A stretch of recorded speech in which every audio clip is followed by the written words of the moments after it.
So today I am Teacher Carmela and we have a new topic to be discussed this morning.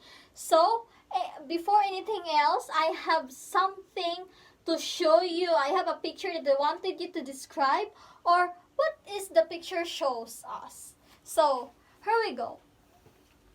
Class, what picture shows us? Okay, yes, Mark? The girl is running or the girl is jogging? Very good. So,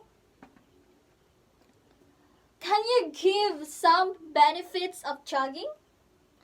Anyone else? Yes, Mark? It calms our nervous system. Another one, it increases the bone density. Yes, Claire?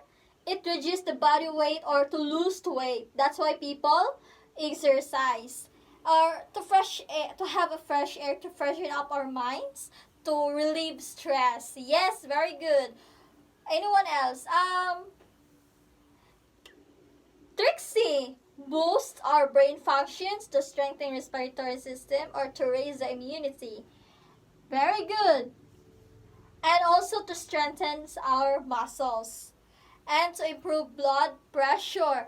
Your all answers are definitely correct. So, very good. And now we have an activity that are we doing. So, I will read first the scenario, the problem that I wanted you to analyze or to answer the problem.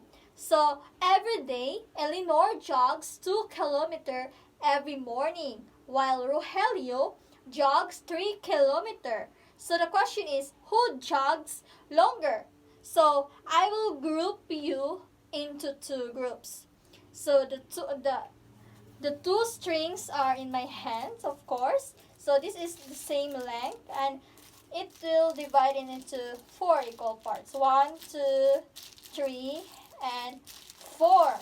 So, for the group 1, you will take away 2 to the 4 equal parts, and the group 2, you will take away only 1 for the 4 equal parts. So, are you ready?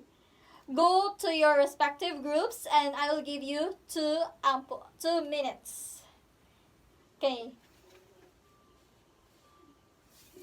Done?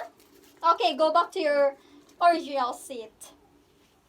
So the group 1 will take away 2 parts for the 4 equal parts, and then the group 2 will take away only 1 part.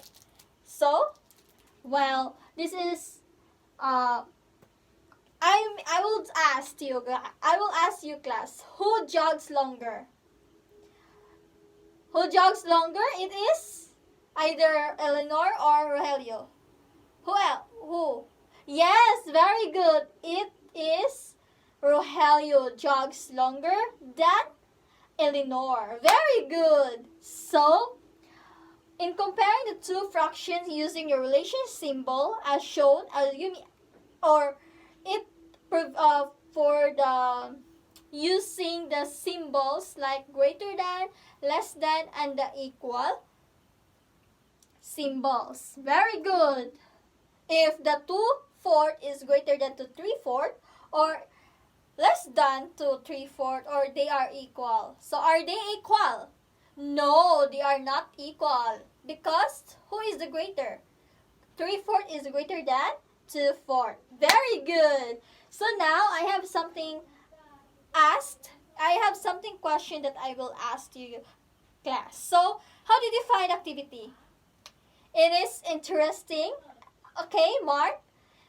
I find activity that is interesting and fun and able to analyze the situation to said activity. Very good. Thank you. How about you, Claire? How do you compare similar fractions? For me, if the denominators are the same, then the fractions with the greater numerator is the greater fraction. The fraction with the lesser numerator is the lesser fraction.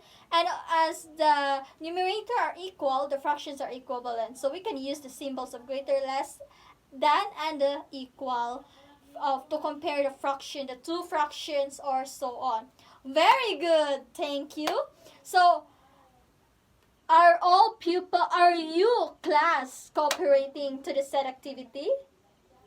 Yes, that's the spirit. So, what is similar fractions for you? Dave. For me, similar or like fractions are with the same denominator. Exactly. We can point out what is the relation of activity to our topic. It is about comparing similar fraction using relating to the symbols of greater, less than, and the equal. Okay. So in comparing two fractions, yes, very good. So what is the definition of comparing fractions? Comparing fractions means what? For you, Celine, fractions means that you want to be able to tell if the one fraction is less than, greater than, or equal to another, and we can use symbols like we would use in the whole numbers. Very good. So why fractions is important in our daily life? Trixie, fractions are important because they tell you what portion of a whole you need, have, or want. Fractions are used in baking to tell how much of an ingredient to use, or fractions are used in telling time. Each minute is fraction of the hour. Fractions help children understand the nature of the numbers and their interactions, for example, the meaning of division. Or if the child doesn't understand how fractions work, it will interfere with his ability to learn algebra later. Very good, exactly. That's the point it is. So, can you give some examples of fractions in everyday life?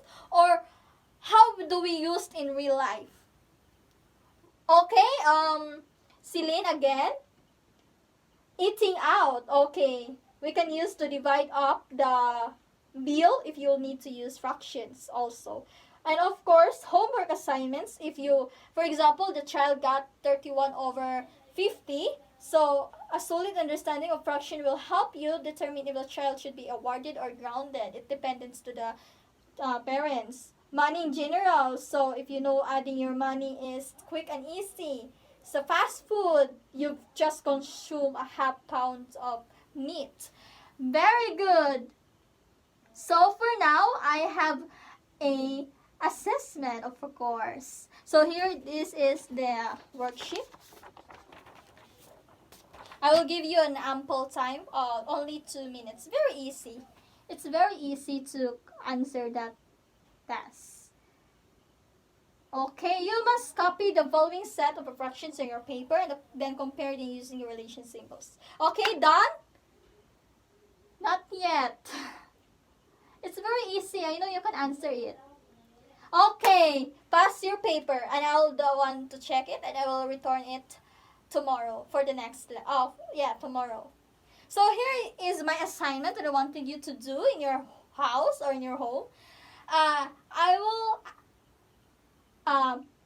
identify something in your home rather, that could divide into fractions such as pizza, crayons, and etc. Something, and you will draw with the fractions and share it to the class.